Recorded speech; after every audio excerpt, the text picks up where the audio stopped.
Roger once again, Mudfossil University. Today speaking about a little history and science and anatomy and biology, ancient texts and God. Oh, you can't speak about God when you talk about science. Oh, Roger, what are you doing? Well, let me tell you something, my friend. You can't speak about science until you speak about God. So, what am I saying? Well, let's talk about the evidence that exists that supports God and throws a big monkey wrench into evolution and all of the Big Bang theory, that everything occurred from dead dust and just accumulated and slime turned into us, just by bumping together. Now, I think that's a very poorly supported statement and conclusion. Now, I see a dragon here. It's a dragon. I've shown it a bazillion times for years, and it just won't sink into anybody's head. It boggles my mind. Absolutely stuns me. The delusion, absolute delusion of people. This is here. This is real. This is not a fantasy. This is not just I'm joking and laughing and having a good time and ooh, look, a dragon. No, this is our history. This is reality. This was spoken of in the most unbelievable, incredible, eternal ways. Now, this is a dragon. This is Morocco over here. It goes all the way over to the Mediterranean Sea. Let's just look over here. This is his dead, decomposing, rotting, dragon-scaled tail over here. So this is not a joke. This is not silly. This is here. Now, what else is here?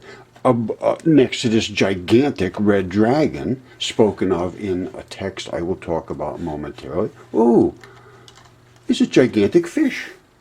Look at that. A gigantic fish. I wonder how that got there. Well, that is spoken of too.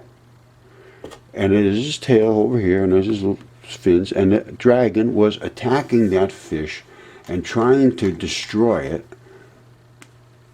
and it ate into his body there, and somebody, it says in the text, came down after he spit this nasty stuff out at the fish to try to kill it, apparently, which I think might have, I don't know. Was not there. I'm only detailing the events as I see them unfolding and written about. So here is the dragon's neck, and lo and behold, we say, look, this dragon is bled out all over. Well, where did all that blood come running from? Well, let's check here. I thought I see something here that makes it. There it is right there. Look at that. Yep, there it is. Run out of here. Cut him right in half. Something cut him right in half. Right his neck, right in half. Look at that. Blood running all over. Look at that. An anatomist, a coroner, he absolutely understands that. And this dragon has not been there that long because the decomposition runs away from the dragon. There's not a whole lot of activity here in the desert since the ocean drained once they had their little tussle here. So, how many thousands of years? I don't think maybe more than, I don't know, 1 or 2 in my mind, but who knows? I'm not very well skilled at this sort of stuff. Now, what happened here? It all ran right here into the ocean. When they had that fight, apparently they drained and crushed this island. Ooh, look at that. What's that? Atlantis. Look at that. There's Atlantis right there. Isn't that amazing? It's exactly what Plato said. And Herodotus puts it right there on the map, too. Isn't that amazing? And they said it was right outside the straits, which might be a straits. I don't know if they exist. Oh, look at that. Looks like a straits to me. And Solon said that they were going to hide the location of it, and he also said that the temple priests in Egypt that were the survivors of Atlantis told him that the docks and the boats were still in the slips. And I said, whoa, that can't be Herodotus. And he said, well, I'm sorry, Solon. And well, I think Herodotus might. So I said, well, how would they get in there? Just look at that. Little channels going right in there. Look, he must have been right. There might even be boats here. Look at these little things. What's that? Why are they in those little slips? Isn't that amazing what history has to unveil when you actually open your eyes and think? Then they said there was another area right outside Atlantis that was another island nation, which, oh, look at that, a place to come into it, to shelter the boats, to protect Atlantis. It was spoken of. That's interesting. And Plato did say that when this ran out and there was so much mud, they will never speak of mud again. And he said when it happens, it was 12,000, I think 12,500 years ago, something like that. I believe it was 9,100 years prior to his being alive. So here we have something that looks pretty serious to me. What was, somebody talked about these things. Who talked about them? Well, I think it was in Isaiah 27.1 somebody sent me. Let's look that up. Look at that. Memory like a steel trap. Isaiah 27.1. What does it say here? In that day the Lord with his sore and great and strong sword shall punish Leviathan, the piercing serpent, even Leviathan, that crooked serpent, and he shall slay the dragon that is in the sea. What can I say about that? There was another one somebody else sent me. It was Peter 2:2-4, I think. Let's see if the steel trap has that one stuck. Hold on. Well, we got a little rust on the old steel cage, it looks like, but we got 2.2. Peter 2:2. All right, instead of 2.4. But I think it runs into 2.4. Let's see what it says about false teachers and their destruction. So that's been, they tell me don't talk about God and religion around science. They hate that, and they do. That's my impression of it. They call me creationist, and you must be a flat earther, and you believe in a puffy cloud guy and all this business. Well, I believe in the things that I can prove with, and I can see, and I can examine, and I can read, and I can verify things that were said in history. I mean, they're there.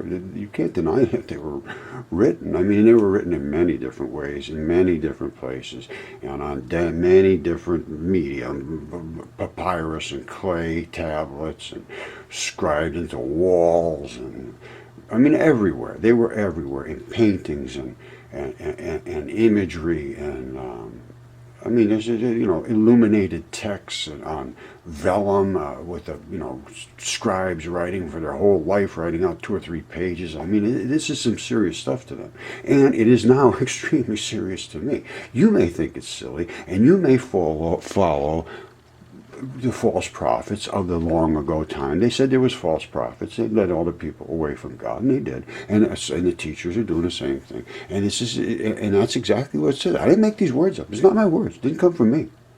I'm just reading. And if you take any meaning you want from it, and your eternity is your eternity, your way of life is your way of life, I now see things in a different way. And it was said that you have to speak aloud. It says, blessed are the ones who will speak these words out loud. And I'm speaking them out loud. All right? And it says, false teachers and their destruction. Again, not my words. And they're going to laugh at this. That's okay. I'm all right with that. There were also false prophets among the people. That was long ago. And they still are here. They're false prophets. They're telling stories that aren't true. I'm not trying to tell anybody what's going to happen. I'm just telling you what I see and what's here. You make up your own mind. I'm not a prophet. I have nothing to do with that sort of stuff. Just as there will be false teachers among you. But I am not a false teacher. I show what I show. I back it up. I support it. And I stand behind it. And I will like to be challenged on it. And I'd be glad to go over anything and correct any errors I may have. Now, these false teachers will secretly introduce destructive heresy. There's no God. It's a big bang and it all collected and slime came out of the methane environment with all sparks and all this business. All right. So anyway, here we got some destructive heresy. Denying the sovereign Lord. Absolutely. Who bought them with his life. Bought him with his life. He came back and said, okay, you guys screwed up really bad. Give me one more shot, and they killed him for it. And some people have no clue as to the meaning of that. But not my issue. But this will bring swift destruction on them. So what do we have? We have false teachers secretly introducing false heresies. Absolutely. denying the sovereign Lord. Yep. Bringing swift destruction on themselves. Oh, that's what it says. Many will follow their depraved conduct and will bring the way of truth into disrepute. Absolutely. That's what they're doing. They're forcing you to follow this doctrine to become educated. That's what I'm saying. I could be totally wrong. In their greed, these teachers will exploit you with fabricated tales. I don't know how to respond to that other than to say that it is everything that they say. From my evidence, I can find nothing theoretical that's correct at this moment.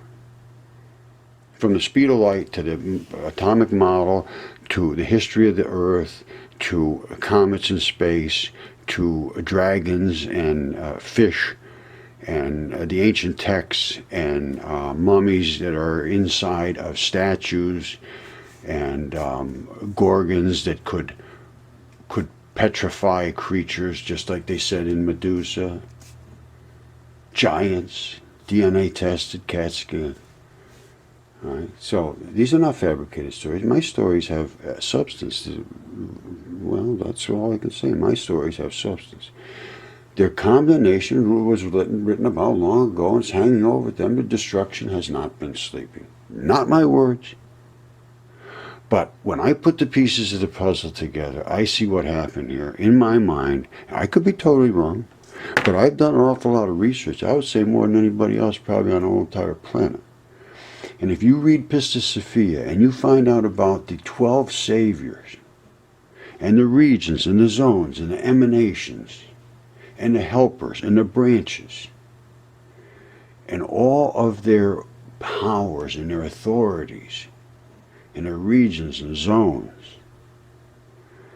and all the mysteries that are involved to become into the 12th region of the mysteries, where you become one of the elect, one of the chosen.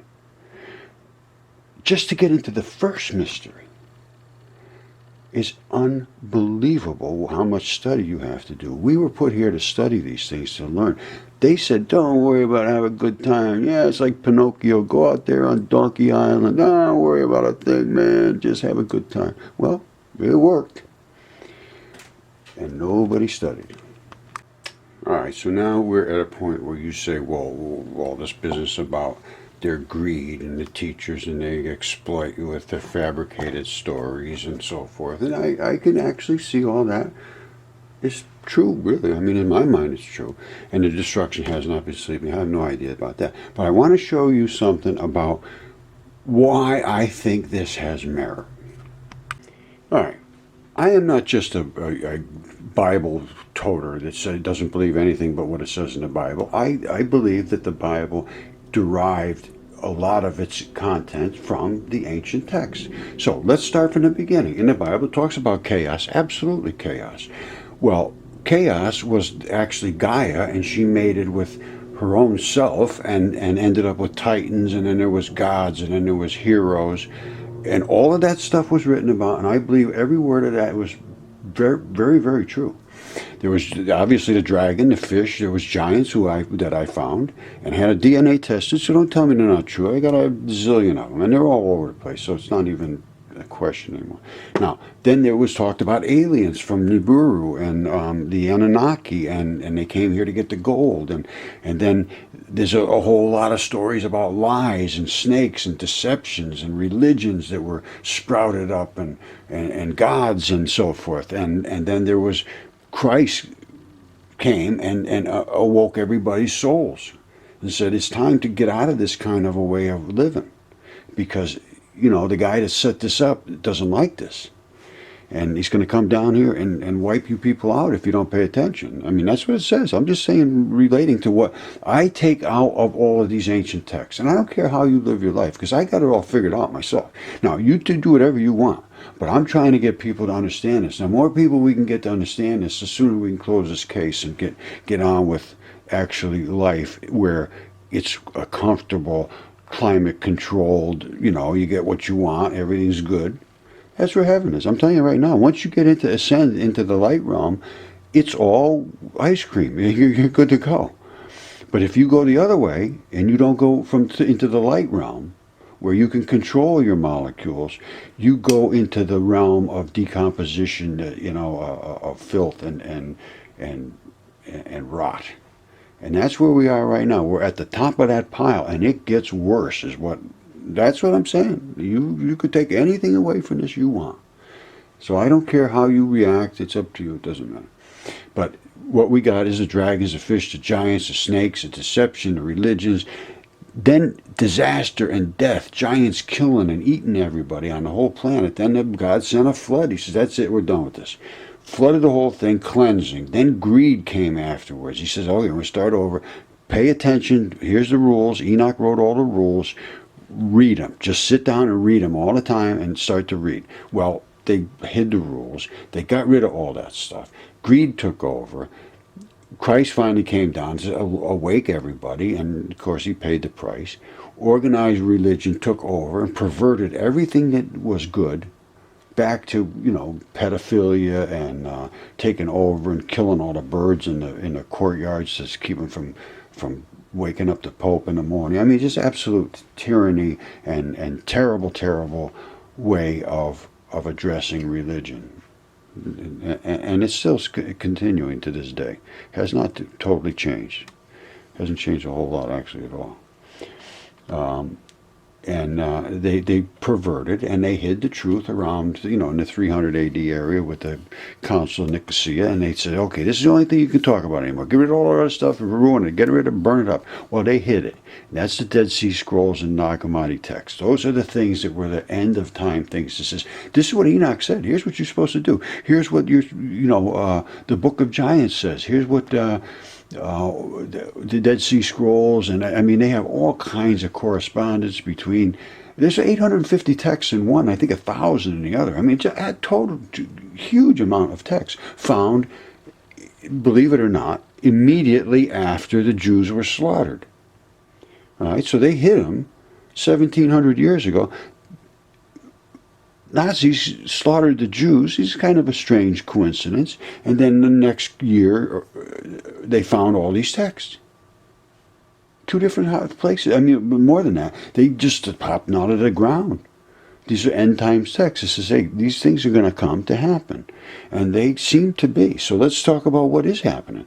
The Jews were slaughtered. We found all the end times texts. Israel got formed back to a homeland, or whatever you want to call it. Now, I found the giants in 2012, which the ancients are now revealed. So now what happens? Well, let's go back to the text and see. If truly the giants and the ancients are revealed and in the light of day, whether or not you can physically see them in the light, which I have them here, and they are in the light, and I don't know if these are the angels or not, but we now know that in the light of our eyes, we can understand this. If you can understand what was written, and to see the giants that are here, you can't deny that they're here, and the dragon that's here, you can't deny that's here, and the fish that's here, you can't deny that's here. So if you start to believe that, you must somehow get to the fact of this stuff is being revealed, and what does that mean? All right, this is the prophets and teachers again. It's again, in their greed, teachers will exploit you with fabricated stories. Their condemnation has long been hanging over them, and their destruction has not been sleeping. Now, here's the critical part. That's terrible, and they have time to turn themselves around, but they have to really seriously make a huge, huge, huge begging confession of what they have done to turn everybody away from God. It says if you throw roadblocks in front of anybody, you're just absolutely in big trouble, and that's what they have done by saying that you don't come around here talking about God. Take all that stuff out of here. But I'm just going to get away from that because it's not my issue. But I'm just telling you what it says, and you take it from there. So the destruction has not been sleeping, and that's not good because they're talking eternity. Now, for if God did not spare angels when they sinned, cast them into hell, putting them in chains of darkness. He put them in chains of darkness to be held for judgment. Chains of darkness held for judgment. He didn't spare the ancient world. He brought the flood on its ungodly people. He protected Noah, a preacher of righteousness. All right, so I'm just saying what it says. Now, I know they're not in chains of darkness anymore. Not dark to me, I can tell you that right now. I see him, and I understand him, and I fear God, and I fear eternity, and I know what we were supposed to do, and nobody did. We were supposed to study this stuff, and I'm studying it, and I have a friend that's studying with me, and I have other people that are starting to come along, and I'm hoping we can see him on the other side, because I'll be there long before you will, I'm sure. And when I get there, I'll be looking back. I hope I see somebody coming with me, because there's not going to be a whole lot of people I know that are going to be seeing me ever again once I'm gone, because they ain't coming where I'm going, I don't think, unless they change what they're doing. And I'm just hoping I get there myself. It's not easy, I'm telling you. You read Pistis Sophia, and when you start to read it, you'll think, oh, I'll never understand it. Never is, it's impossible. Well, I can understand why you'd say that. But once you get deep into that, and if you stay with us, Jody and I are going to be trying to help people out to see these things. Maybe they're real, maybe they're not real. It's the biggest mystery in history. Let me put it that way. It is the biggest mystery, and they are mysteries of unbelievable proportions. Unbelievable. And people are helping and sending us information and actual ancient charts of the way these things were organized in the spheres. I'm telling you, there's a light realm and there's a material realm. And we're at the top of the material realm, and I seem to have gotten lucky, and I am sitting at the very top of the material realm. And I am going to be into the light realm, I hope, because I see what's just below me in this material realm, and it is terrible. Just think if you were in Syria, growing up in Syria, or some of these places that are just absolute disasters. How did this happen? It's not humanity. That's not the way God planned it. And if you were reading the books that Enoch wrote and the things that were written, it would never, ever, ever, ever, ever happen if you feared God in eternity. So I suppose that I'll leave it on that, because I do. It's up to you. So anyway, God bless you. And like I said, it says the ones that speak this aloud get extra credit.